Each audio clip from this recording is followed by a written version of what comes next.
All right, traders, happy Sunday. Welcome to the Sunday stream for the weekly outlook. I hope you guys all had a really good weekend. And let me just say, before you guys do anything, make sure you definitely have something to take some notes with, okay? Because not only am I going to go over a couple different super solid setups, or what I think are solid setups in my opinion, but this is a very, very big week in terms of um, fundamentals. This is going to be a very data-driven fundamental week. So we're going to look at that. I'm also just kind of switching something up a little bit. So what I'm going to do today is this red list right here is pairs that I feel are good for like the short term, something that you might be able to capitalize on, within like the next couple of days here. So this is probably the pairs that most of you guys are most interested in. So I'm going to be covering all 5 of these pairs before the end of this video. I promise not to take up too much of your guys' time. By the way, I hope you guys all had a fantastic weekend, by the way. And I hope you guys all have a great trading week as well. And then I also have an orange list that I threw in here. And some of you guys may recognize these pairs because I've been going over these pairs for well over a month now for some of these. And this is just kind of my more long-term. So I know some of my swing traders that are on here, you guys are going to be more interested in this. So rather than having it as just like one big cluster and then a bunch of pairs that I'm not even too interested in trading, I am just cleaning it up a little bit. Maybe we'll look at another pair. And also, guys, because we are live, those of you guys that are watching live can definitely post if you have like a pair that you want me to look at or that you're interested in trading this week. Maybe give out your idea, what kind of setup you're looking at, and we can review that setup, okay? Also, let's go ahead and just like get through the normal stuff. Keep in mind, guys, that anything I go over on today's stream is just for information and educational purposes only, okay? It's not financial or investment advice and shouldn't be taken as such. By the way, if you are in the U.S. or not even necessarily in the U.S., if you celebrate St. Patrick's Day, happy St. Patrick's Day. I know that was today. But I think that covers all of everything off my checklist. So let's get into the news checklist. I have a bunch of stuff written down. Like I said, make sure you have something to write this down with, guys, because this is a very, very big week. But I also think it's going to be still a good week for trading. Okay, I think there's a lot of pairs that we can get away from that we don't need to be in, and I think that there's going to be some opportunities in some pairs that that look like they have some good risk to reward to them. Okay, but as usual, let's go ahead and start off with the economic calendar, and let's start this off. Okay, guys. So I'm gonna try not to spend too much time and just run through this part so we can get into the setups. But there is a lot. I don't think that this is something that you just want to like breeze over this week, okay? Because there's a ton. I think there's like 2 interest rate decisions this week and like some CPI, another Brexit vote, all sorts of stuff. Okay. So first thing that I want to cover is I'm not gonna go over every single red folder, by the way. But Monday evening, okay. So Monday evening if you're in the U.S. All right. There is or in the U.S. time zone, there's the monetary policy meeting minutes. So there's the minutes from the meeting that was back on the 4th of March, I believe, because it's always 2 weeks after. Yeah, okay, so when the statement, there's a statement in interest rate decision, so there's like a meeting held with that rate statement that is given. So this is the actual like minutes, so like a transcript essentially of what was said. So like a more detailed explanation, more precise, more accurate information, basically. So that's coming out. And the only reason I'm mentioning that, like I said, I'm not going to mention every single red folder, but the reason why I'm just starting it off with the first one is because we have been very, very focused on a number of economies in like more recent weeks, especially if you're one of my students and you're on one of my daily webinars that I do 4 times a week. You know that like our main focus recently has been pretty much like the Australian dollar and also recently, like the Bank of Canada with the news last week. And then this week, we're going to be getting into the US dollar because we have the interest rate decision later this week. So that's just a couple other things, okay? There's some pound news on Tuesday. Not really going to cover the first thing, the average earnings index, although it's important. What's more important is the Brexit vote. All right. Now, I don't want to bore you guys too much. I guess a lot of people are probably out right now. It doesn't seem like there's a lot of people on here right now. So I'm not going to bore. I hope you guys have to understand that everybody on these webinars are different at different experience levels, and I'm trying to like bring the most value to everybody. So if this is just a review for you guys about Brexit, then you just sit back and relax for a second, and we will definitely get into the charts. But hopefully for some of you guys, this is at least maybe some new stuff. Just a very quick recap of maybe if you didn't really know what was going on with Brexit last week, and there was like 3 different votes last week, and maybe you just have like no idea what's going on, and you have no idea what this vote is going on. Just gonna give like a quick like 2-3 minute rundown, okay?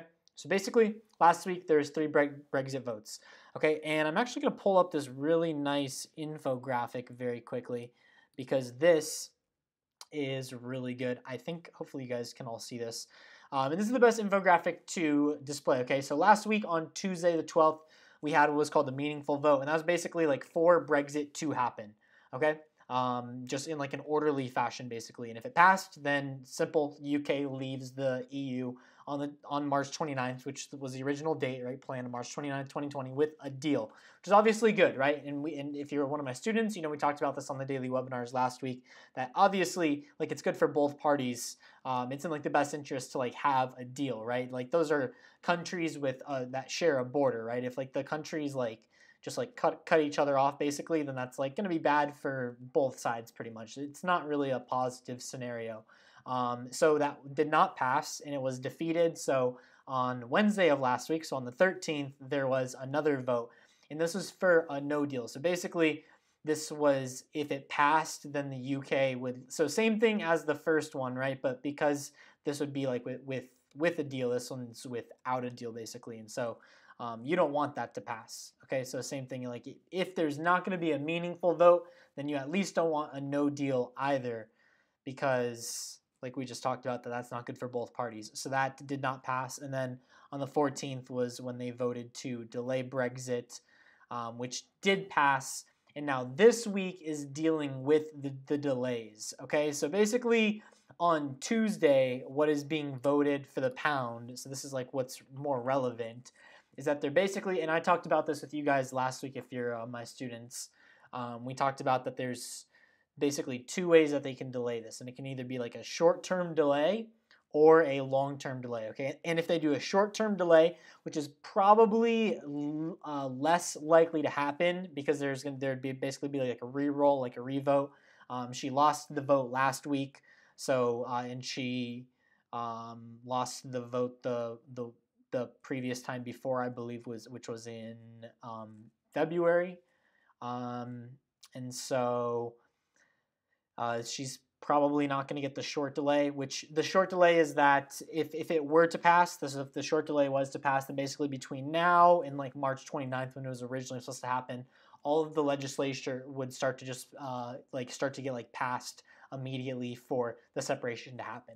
So basically, like going back to that scenario from this graphic right here, it'd basically be like a soft exit, basically. Like if you might have heard some people referring to like this Brexit as like a soft Brexit or a hard Brexit, and that's also the same like difference as like the meaningful vote. If that would pass, that was like a soft Brexit, so that means like it's soft, right? It's like an easy transition. They have like all the legislation, all the ruling, they know what to do in all the different situations, all the different laws, all the different citizens, everything, work, visa, like working situations, like all that good stuff, or at least like an emergency thing to like go into effect. And a hard Brexit would be if they left with no deal. Which that's off the table now. So basically the short-term delay would go back to the soft Brexit that we talked about, and then the long delay, this is probably the most likely scenario, and it just kind of sucks that it's going to keep dragging on and weighing down on just the whole trading of the pound, right? Because everything we do, right, like Forex trading at the end of the day is just speculation, right? It's nothing more than speculation. It's like data that we use in some sort of way, whatever our strategy is, whatever your strategy is, you have some sort of way that you strategize and plot and decide trades. It's nothing more than an edge at the end of the day. But unfortunately, it's probably going to be a long delay. Nothing's like for certain yet, but this is just kind of what's expected. It's going to be a long delay, and if it is a long delay, and that's what's like voted for on Tuesday, and that's the most likely scenario, then basically like this whole process starts over again. Some of you guys may not even have been trading since like Brexit started back in 2016 when it was originally like when they started to actually like put into effect and like move towards passing Article 50. That was back in 2016. So this has been an ongoing thing, and if they do a long delay, then it's likely to delay it like even a couple more years. So like we're talking like into like 2020, maybe even like longer than that. So yeah, and that's most likely what's probably going to happen because basically nobody agrees with what the prime minister wants to do. And then there's also more to it. Okay, so that's just like a very nutshell. I really don't want to spend any more than the time I already have on just breaking down just Brexit, because I think that if you are going to be a diligent trader and you do plan on like taking trading seriously, you need to treat it like a business and not a hobby, and you need to like keep up to date with this stuff. And guys, like me understanding this stuff and learning this stuff, it's not like I'm having to spend like necessarily 8 hours a day reading over articles. I might spend. I've been spending a lot more time recently reading like news on a regular basis. I'm probably spending like somewhere between 2 hours at least just like going through the news and stuff at this point and like reading different things or like charting, but just like spending on trading. I used to spend a lot more time than that, but yeah, that's just kind of where I'm at now. But yeah, you should probably already know that stuff. But yeah, so that's Brexit. That's Tuesday, and that's just Tuesday. Okay, so we're only on Tuesday. Sorry to bore you guys that hate the fundamentals, but again, I think it's really, really important to talk about them. Wednesday is another like just zinger, guys. Okay, so as usual, early morning, right? Because this happens in London, right? So like London is what like 11:30 in the morning when it's 3:30 in the morning where I am. I believe that's about right. Or maybe like 10 a.m., 10:30 a.m., something like that. Anyways, it's just morning. Okay, so it always for me, pound news comes out like in the middle of the night, pretty much. So 3:30 in the morning for me. We're gonna have year-over-year CPI, so year-over-year inflation report coming out for the pound. That's gonna be like epic for the pound. And then there's more pound news this week, which is pretty crazy. And then same thing on Wednesday, big day for the US dollar as well, and also the New Zealand dollar, okay? We have an interest rate decision for the US dollar. Most importantly, what's going to come with that, though, is the statement in the press conference that's released with that. And I'll tell you guys right now, I am expecting that this event, or at least this week, I know we haven't even gotten into like the technical side of things yet, but overall, I think this week we're going to see the US dollar perform pretty well. If you guys have been keeping up with like the inflation or growth reports such as like GDP or CPI that's been coming out for the US dollar since the beginning of this year, it's been pretty good. Even NFP hasn't been bad. We've seen the unemployment rate go down recently. Yeah, I won't go over the most recent NFP, but I think it's last week in February is when we saw it. Let me just take a look right real quick. Could have sworn. Yeah, okay. Right here is some advanced GDP. So this was February 28th. This wasn't too long ago. This was just 2 weeks ago. Now, keep in mind, this is lagging data, okay? And like keep in mind, like first thing, guys, for those of you guys that need that pinch, that reality check, remember, every single thing that you see on the economic calendar is lagging data, right? It's basically like the same thing as looking at like a EMA or an RSI or stochastics. It's a type of an indicator. It's lagging. If you like look at how it's measured, quantitatively, it's a lagging indicator. But so anyways, just back to the whole point here. So on February 28th, we had advanced GDP come out for the US dollar. It came out very good, much better than expected. Keep in mind that this was already delayed GDP as well. Okay. So let's go back to this week. So I just think that could be a precursor. That is, I'm not even going to go over everything else, right? Like let's look at like just very quickly Friday. Most recent NFP that came out for the US dollar, right? Unemployment rates reached back to some lows. For a minute we were creeping up there, 3.9%, 4% back in February, and then dropped down 0.2%. So we are at a high employment rate low unemployment rate in the U.S. So, I think that that's obviously what they're going to comment. That's what the commentary is going to be based on, is the data, right? So that is that. So Wednesday, another huge day, and then we have GDP, quarter over quarter GDP right after that for the New Zealand dollar.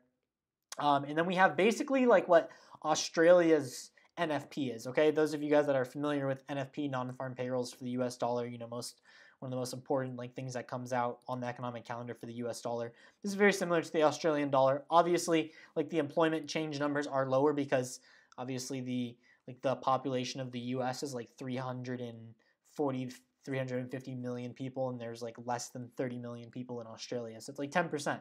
So obviously you're going to see numbers that are like 10% or less. So as far as like employment change goes. So that's basically like the non-farm payrolls for the Australian dollar, because same thing is released as non-farm payrolls minus the average wage growth. And then Thursday is another like just crazy day in the market. I'm not going to go over every single red folder here, but just two major things that I want to point out is there's the EU Economic Summit, and this is where they're going to be talking about more about the extension on Article 50. Okay, so due to meet on Brexit and vote on whether to grant the UK's request for an extension on Article 50 in Brussels. So this is another big day for the pound and most likely the euro as well. And then on the same day, there's an interest rate decision. So Thursday, interest rate decision for the pound.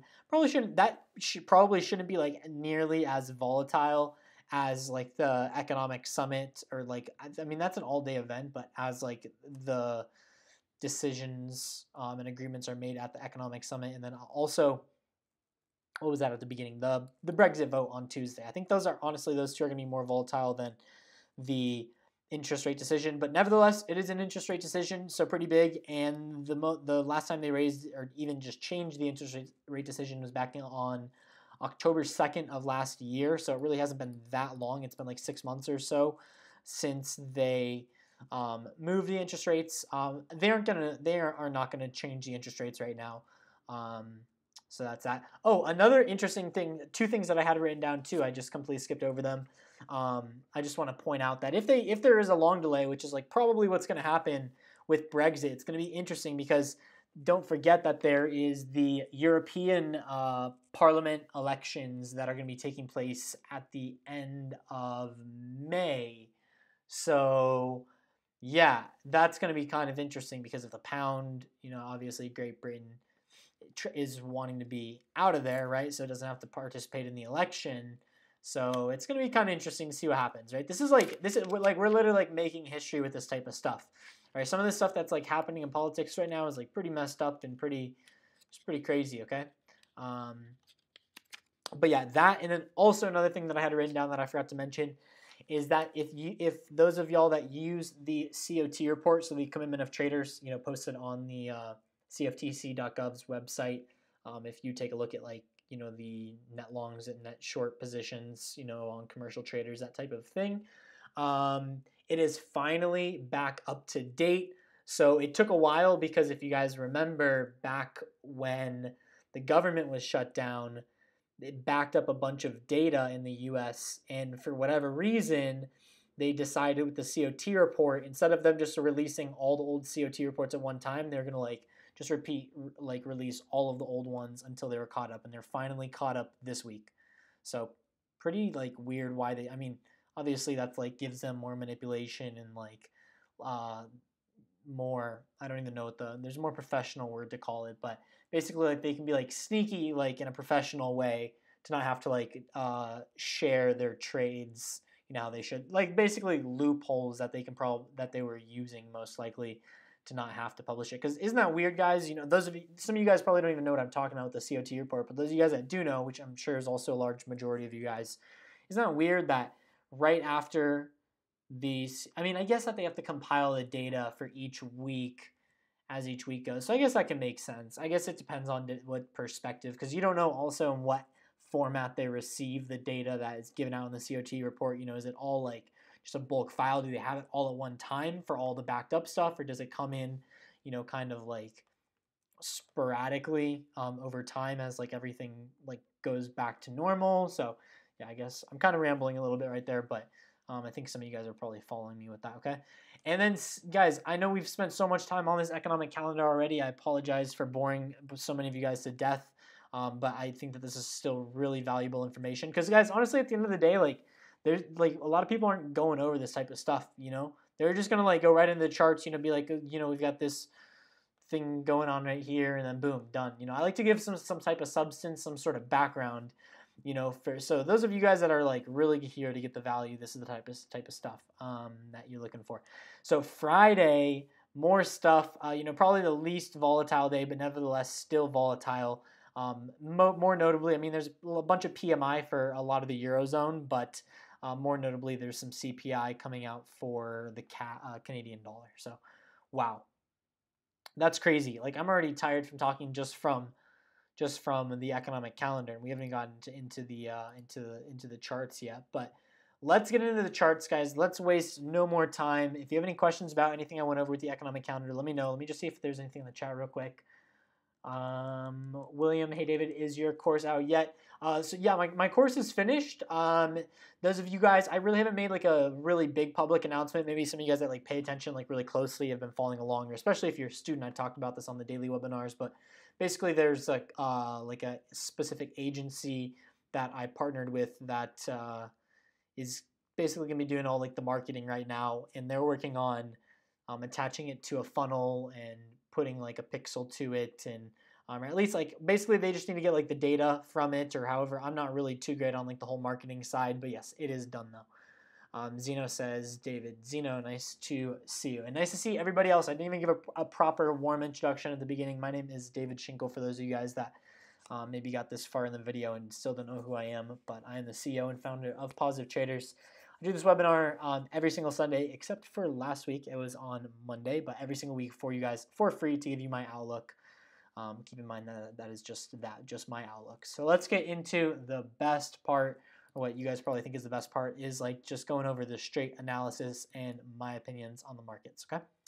So I want to go from like the strongest to the weakest. All of these I think have some really good short-term setups for this week that could develop into some better trades. And then we're going to go over the longer-term trades. But let's start off with Euro USD. Okay, so let's keep in mind the preface of, you know, a lot of the trading that I do is very technically based, but I do obviously love when I get into maybe like a higher time frame trade when it has some nice fundamental backing. Although not necessary, because I do use good risk management and good risk to reward. You know, it's okay to take that risk if I don't necessarily see, you know, if the fundamental says don't take it and the technical says take it, then I won't take it. But if the fundamentals aren't really saying a whole lot, the technicals are telling me to take a trade, I might take a stab at that trade, and it's played out really nicely on some trades. Like they say, scared money doesn't make no money, but and you know you have to take, but it's about taking well calculated risks. All right. But anyways, enough blabbing. With Euro USD, this is my outlook. So keeping in mind the preface of the economic calendar that we just went over, and one of the main focuses this week being that. Oh, also, let me just say this too. I mean, we'll get into it. I'm going to go into the pound. Sorry, I'm all over the place, guys, but I also am bullish on the pound. I meant to say that when we were going over the stuff for the pound as well, and when we were originally talking about Brexit. I do believe that even whether there's a short extension, I mean, that'd be really good for the pound. But a long extension is also good for the pound because that gives them like time, you know, well, May probably, you know, she would maybe even resign most likely. There's also like like I was kind of hinting at a moment ago before we got into the technical analysis, that there's also like all these other things that can happen too. That was just a very like light overview with what can happen, right? There's also option of like a no confidence vote. So basically, like everybody would like have to resign. There'd be like a whole new, I think you call it a cabinet. I'm not too perfect on all the terms of the house out there, or a new house or something like that. All new basically members. So there's a lot of different options that can happen. But anyways, just getting back to the point. I'm not trying to diverge too much, guys. I just have a lot that I'm trying to get out to you guys. Is that you know, focusing on the main pair in the spotlight this upcoming week, because there's the interest rate decision for the US dollar, is the US dollar. I already mentioned, I just went over like a couple things showing that Overall, like the first quarter of this year, U.S. dollar has done pretty well. You know, the GDP did pretty well. CPI readings have done pretty well. Unemployment rate has gone down. You know, initially went up beginning of this year, but now it's actually lower than it was at the beginning of this year. So things are like looking pretty good for the U.S. dollar. So I think that we're going to run up a little bit higher on Euro USD. So I do think that, okay, so if you look at on the 4 hour, 4 hours is a really good time frame to be, sorry, you're really probably going to have to like scrunch in if you're on your cell phone. I highly recommend being on like a PC or tablet or something with a large screen. But so this is the 4 hour chart of Euro USD, you know, pretty much like a textbook bull flag, right? It doesn't really get like much better than this in terms of, you know, like bullish momentum, at least on like the short term, like the past like week time frame. And I do think that that's probably what's in store very short term though. Okay, I think Euro USD is going to have, so like let me just kind of like show you guys what my eyes see. Let me like go to the 4 hour, and because I was going to mark this off before, but I figured it's probably more valuable if I mark it off like live, okay? So what I see is obviously this area. So there's like this major like resistance supply area right above here. And this is where I don't think Euro USD is going to get much higher than that. You know, if it does maybe like a little bit higher, you know, like somewhere up to here.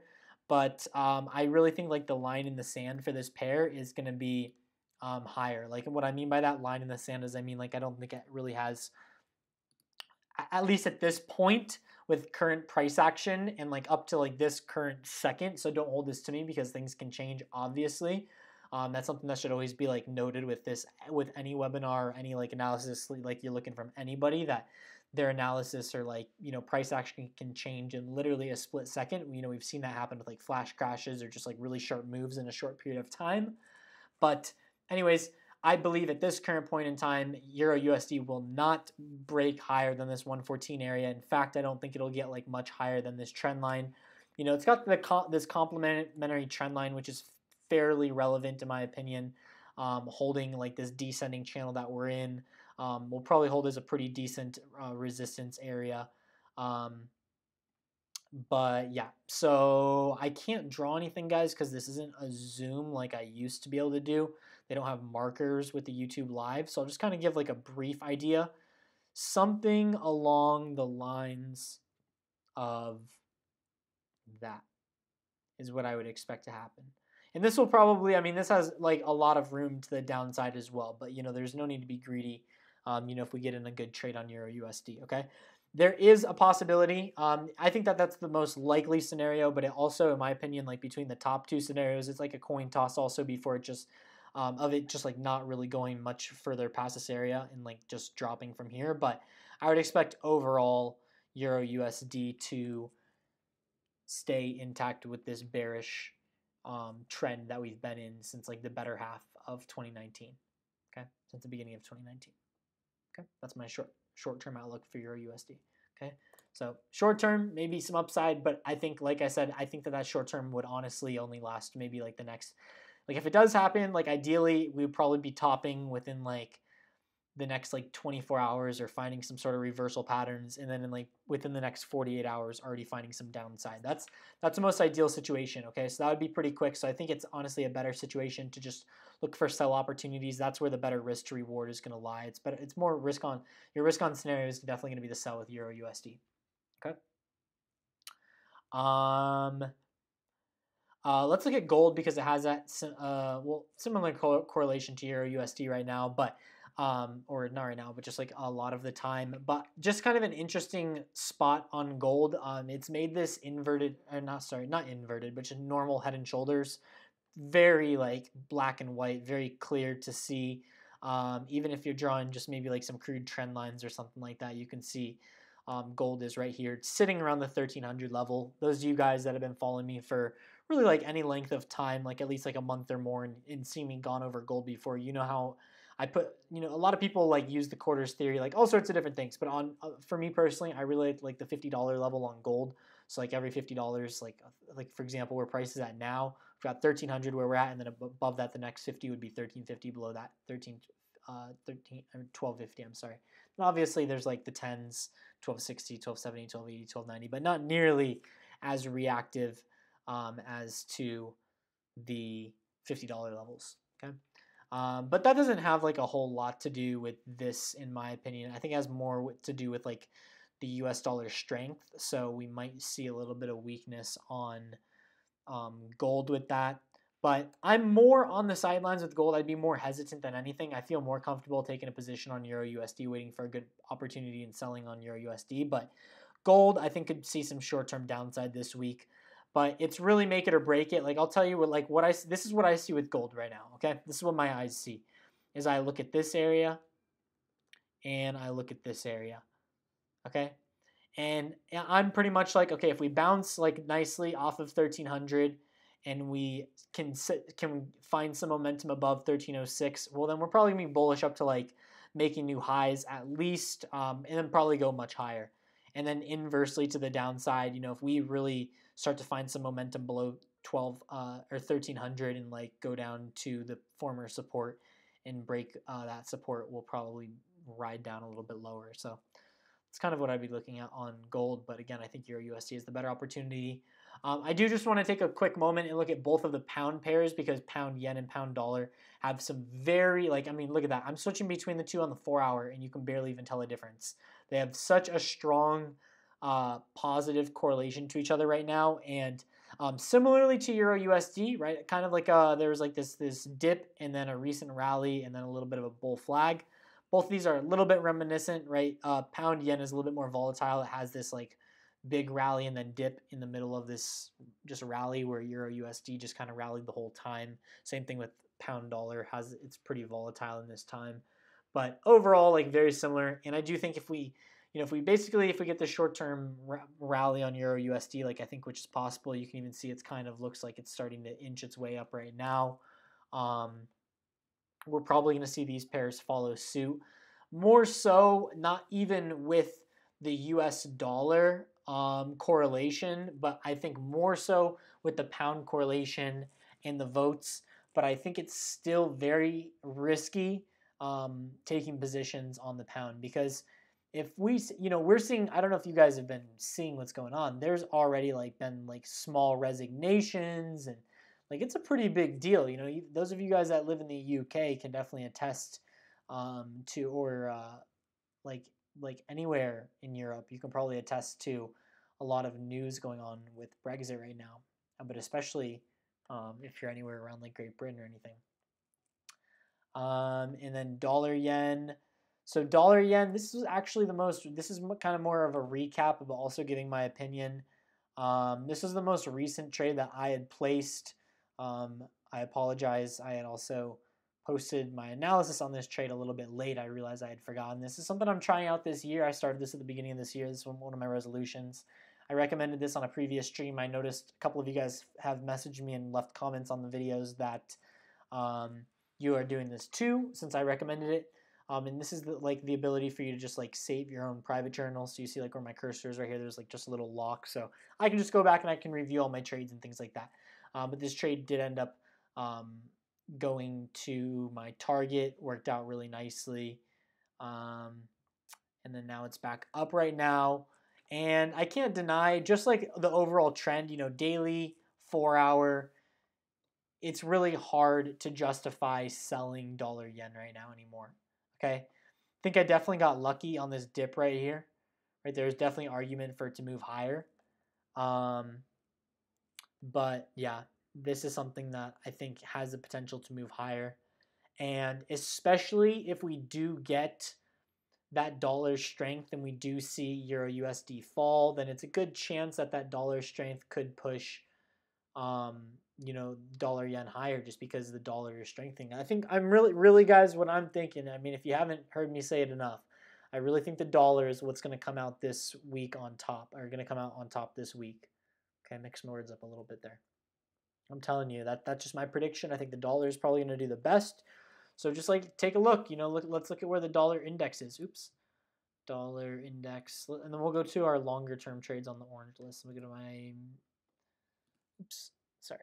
Meant to go to majors, dollar index.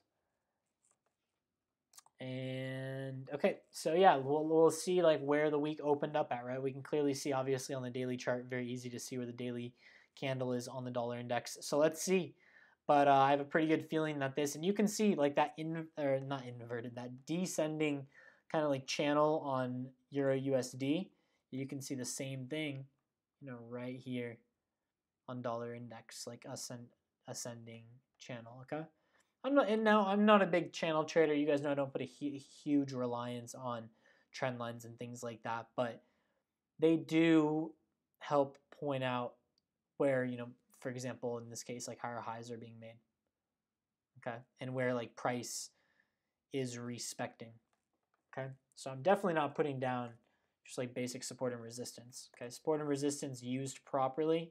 More importantly, like supply and demand and understanding manipulation used properly can be a beast in the market. That's literally all you need. All right. You also need a crazy solid mindset also. All right, but let's get into the end of this stuff, guys. If you have any questions, start to leave them in the chat. But these are 4 pairs for some of you guys, maybe that are like, been keeping up for a while. So these like I'm not going to go into like a ton of depth with is what I mean, because you definitely should have been paying attention. If you haven't, then go watch some of the previous VODs in the weekly webinars playlist. We've been literally going over all 4 of these pairs like in detail pretty much for the past at least months webinars, weekly outlooks. So that's why I don't want to like bore you guys to death. Those of you guys that are here on a regular basis, just want to give a brief just kind of update. Okay. So Euro Yen, we've actually had this outlook on Euro Yen since like the 20th, back on like February 20th, 21st. That's where the second yellow box was at. So like I said, this stuff has been here for a while. Like this one in particular, like 3 weeks. It's really gone onto the back burner at this point. The consolidation, you can even just see without anything.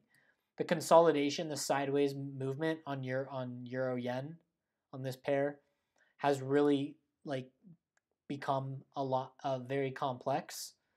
So it's really gone to the back burner. The original outlook back on like the 21st. Actually, it was even before then too, because we were patient with this pair. For those of you guys that remember, I actually deleted it. Let me see if I actually saved it. No, it's not on here. I had like just some points on here of some good opportunities to sell. I didn't see anything like that gave me any confirmation to sell. There were no like daily candles that gave me any confirmation to sell or anything, so I didn't sell personally. But yeah, anyways, it's just kind of gone to the back burner at this point. So I just want to like just be transparent and give you guys an update. That's okay. Like I'm not like guys, I'm not trying to be the spot trader in the world. Like one of the big things that you guys just have to know, not to get all like too mindset or detract away from or diverge from the reason we're on today's webinar, but you have to like detract your emotions away from trading. You just have to and you have to know that it's okay, and you have to detract your ego away from trading. Okay, you have to know that it's like okay that you're gonna be right all the time, right? Like I'm okay with accepting this, that although it'd be like cool to be able to like post on social media or like post in the Telegram and be like, oh guys, look, like I called this perfectly way before then. Like, and sometimes I do, and then other times it's like this where it doesn't happen. Might happen in the future, right? This setup might turn out to be like super complex and end up making like a double top in here and then end up like going lower. But at this point, it's just like on the back burner, but just wanted to give you guys an update with that, okay? AUD NZD following expectations perfectly. This is another pair, again, I've been going over for quite a while. I want to say I probably marked up this chart with these 2 orange boxes and these 2 yellow boxes somewhere back in here, I want to say. Like same time I did the Euro Yen chart, like last week or so of February. So all this stuff has been here for like 3 weeks or so, like I said. And I've been calling AUD NZD. I've really sat and it really gave like my detailed bias of why I think really no matter what AUD NZD is forced to go down just over time. I think there's just such a high volume of net shorts coming from commercial traders because this is such a slow moving pair, but paying a positive interest, similarly to being like short on Euro USD, right? But not getting paid quite as much rollover. It's very advantageous for the people that are in this to make money. We're talking like billionaires and stuff like that. Like the people that the people that like run economy, like run the world basically, like run the bank, central banks, own central banks, and have billions and billions and billions of dollars of net worth, in their best interest basically. That's what I'm talking about, like those kinds of people, and like obviously firms and stuff. We're talking like in the billions, though, not the millions. AUD CAD. So another update kind of on AUD CAD. It's somewhat gone to the back burner, not completely yet. It hasn't really gone like haywire, like invalidated like Euro Yen, how it really like broke higher and then like got really volatile. Euro CAD really hasn't done much. If anything, it just kind of like stayed in a very small range. Couple like breakouts to the downside a few times, but for the most part, really hasn't moved out of the range. And we've actually caught a couple of good setups on this pair. I think this is one of them. This is a trade. So this is a trade that closed at break even. I actually need to go in and update this because I know we didn't take a loss on this. Yeah, no, this is a break even trade. Spike down, break even. Yes, this is a break even trade, unfortunately. I think, was this the trade that went up like 110 pips?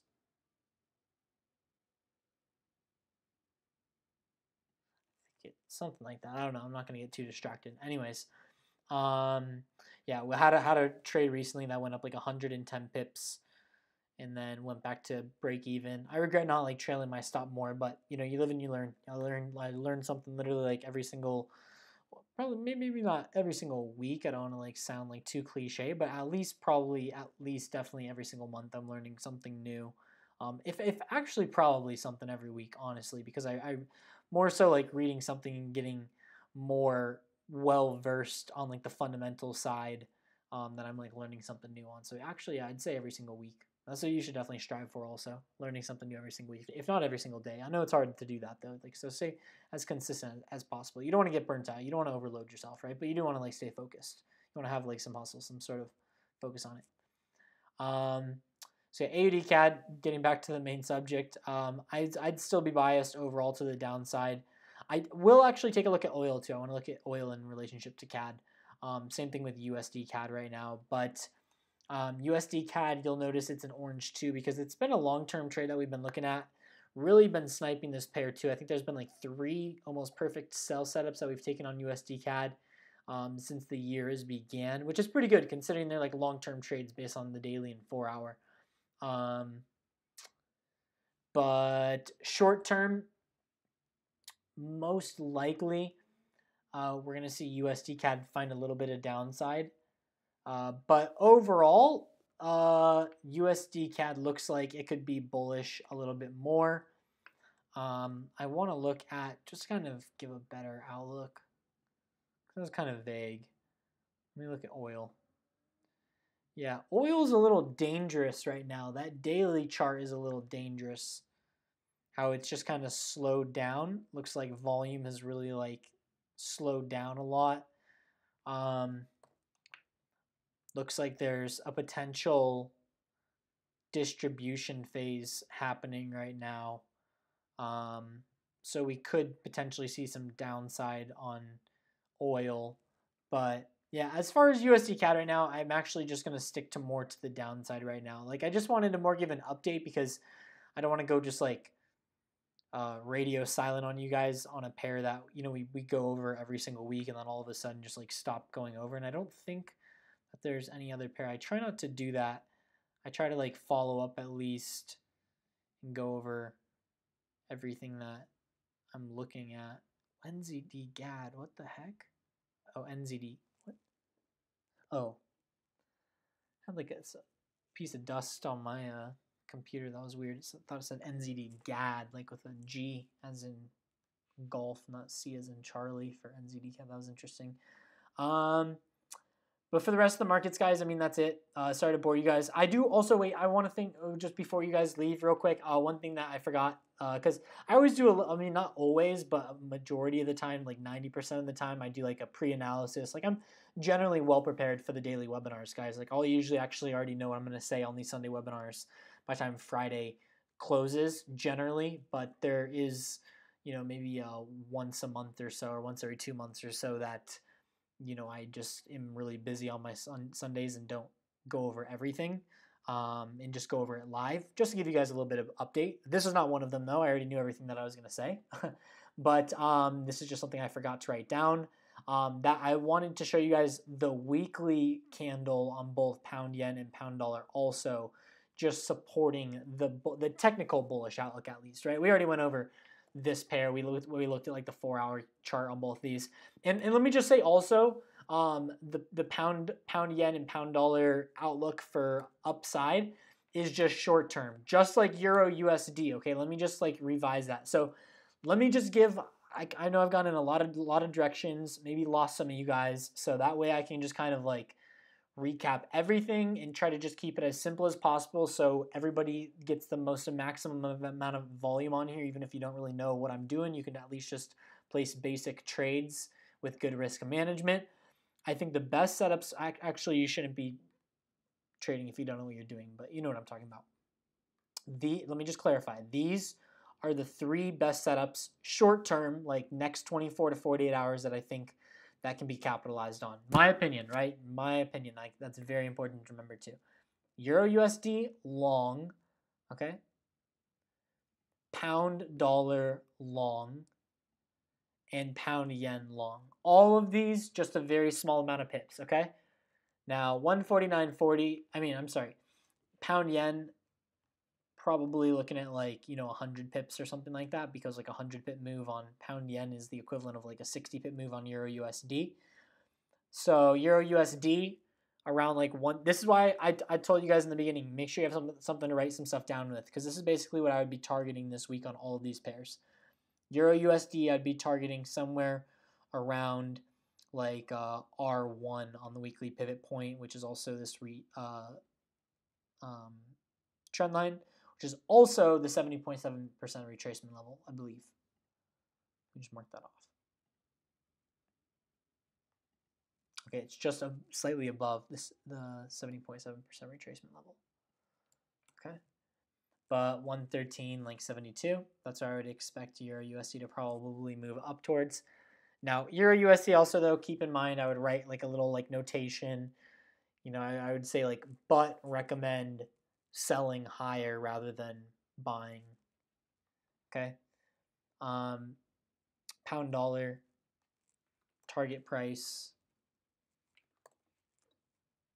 will be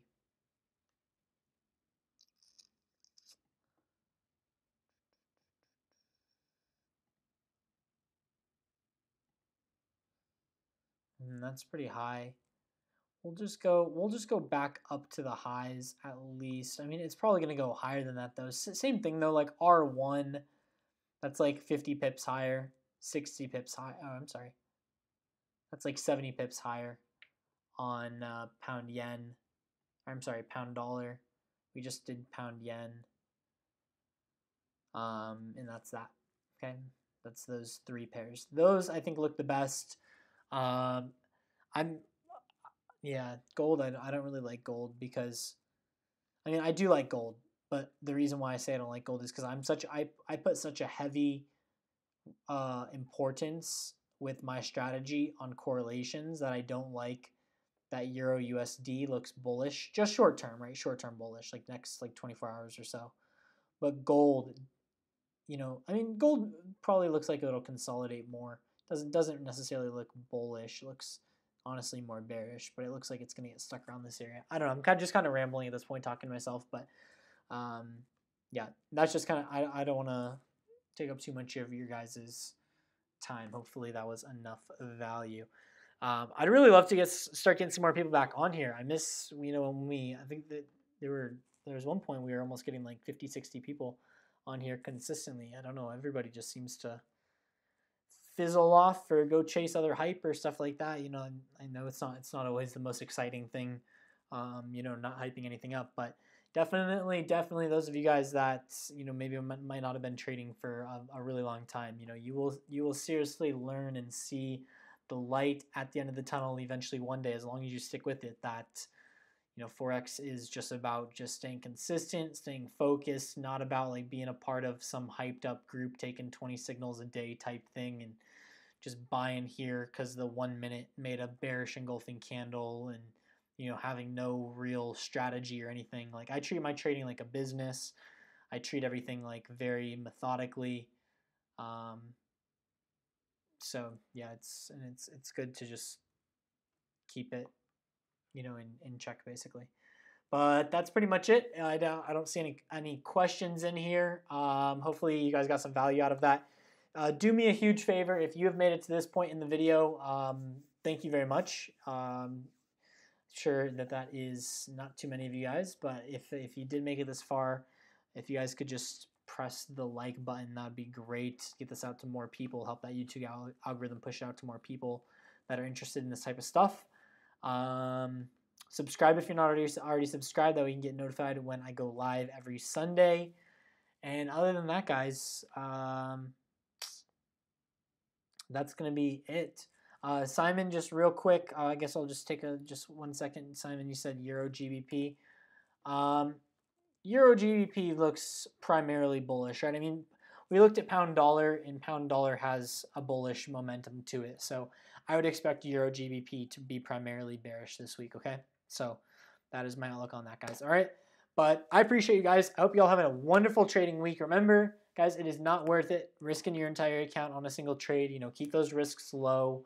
You know, 1%, 2%, 3% per trade. Use the risk lot size calculator, and just, you know, keep your head up, guys. You know, like stay focused. You know, like don't get distracted. Like every single week doesn't have to be like this crazy week where it's all like Forex this, Forex that. You know, like it can be like this pace, this hustled pace, but you want to be disciplined about it. Like you got to think, you know, like to be a part of the small percentage of people that are successful in Forex, you got to think like those people, right? You aren't going to think like, you know, like those people, the way that they think is so disciplined, right? The way that successful traders think are so disciplined. Like I have zero emotional attachment to any of the trades that I place.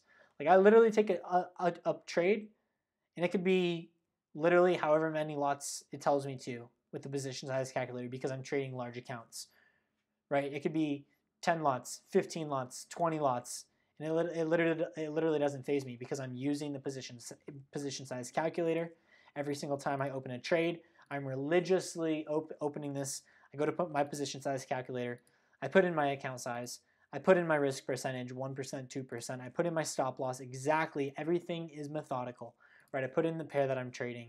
I put in calculate, and I put in the lot size that I'm supposed to trade. And I keep it like that, and I follow a system, and that is literally what has made me successful. Like there's no, like the golden egg is being able to discipline your own mindset, guys, because guys, trading is the long game, and I'm telling you guys, trading is so mentally difficult. Like you can say, yeah, like I can do it, this and that, but guys, I'm telling you right now, some of you guys can relate to this, especially if you've been in the game like I have. I'm going on my 6th year of trading, guys, of being exposed to the market, going on my 4th year of trading full-time. Trading as a full-time income for the past 4 years. That's all I've done. All right? With the side, obviously, like other things too. Okay? A little bit of crypto investments here and there, running positive traders, right? Account management, trading for a prop firm, right? Being able to expand my skills. But you know, it's you gotta have that. You have to have a system. That is literally the secret. That is the key. Is a system, guys. Okay, it's just having a system. That's it. Like if you are just sitting, I get it. Like it's very enticing because, like, basically the problem that people have, that new traders have, is that they get lucky early on. I know that's the problem I had, okay? That's definitely the problem I had. And it doesn't even have to be with real money, okay? I think the biggest problem, and where I've seen the most, because I've seen some traders, like where some people, guys, like it's not like the statistics is every single person goes down like a terrible route. Like guys, there are people that are disciplined from the get-go. There's people that I know that have never lost any actual money in the Forex market because they literally disciplined themselves from day one. Like they were introduced to it in the right way, right? Okay? But kind of forgot where I was going with that exactly. Oh yeah, just having a system, guys. Like you aren't going to be successful. Like that's what I was saying. Is if you are just like getting into trades, like if you're just funding your account, and I know I say this all the time, guys, and I hate to sound like such a preacher when I'm saying this, but guys, like I'm telling you right now, if you're one of those people that has like 100 different random Telegram groups, and you're just like always clicking, you're just like always on Instagram, like clicking like a random Telegram group from some page you found on the Explorer that has like a thousand followers, and they're called like UK FX Signals dot group, right? And all they have is like 100 screenshots of MetaTrader 4, right? And they have like 7 likes on their photo, but you're still going to their Telegram. Like you guys know these accounts that I'm talking about. Every single one of you guys probably have a smile on your face right now because you know what I'm talking about, right? You know these accounts that I'm talking about, but you still go and let this influence your mindset. Like some of you guys don't understand how powerful your mindset is and how powerful your conscious is and how powerful your subconscious is. I forget the exact statistic, but it's like your subconscious. I think it's something like is 10. It's not even anything. I'm probably even on the low end when I say 10,000. I think it's like 20,000 maybe. But your subconscious is 10,000 times more powerful than your own consciousness. Okay, like than your conscious brain. So like you have to like train that going in. Discipline is so important. I can't say it, okay? So I don't mean to sound like, like the rule book that everybody always says, like, I know. But I'm telling you guys, for some of you guys, like it still hasn't clicked. Like you hear this, you hear this. You think that there's like some way that you're gonna get lucky, some way that you're just gonna hit it out of the park and you're gonna like, hit 10 trades in a row and flip like 10 trades. Like it's not gonna happen, guys. It's not going to happen, okay? And if it does happen, I guarantee you that you're not going to keep that money because the greed that drove you to take that risk to like do that in such a short amount of time, it's the same greed that's going to make you end up blowing your account. Like every single person that I know, and the reason why I know is because I've also been guilty of this in the past too, is every single person that I know that has ever flipped an account has ended up maybe not losing that money right away. Like I've seen some people, flip an account from like, a couple $1,000s to $10,000 in a month or something like that. Like we see that all the time. Sure, it can be a live account. That's fine or whatever. Are you going to is that consistent long term? Absolutely not, right? Am I disputing that it happens? No way, it does happen.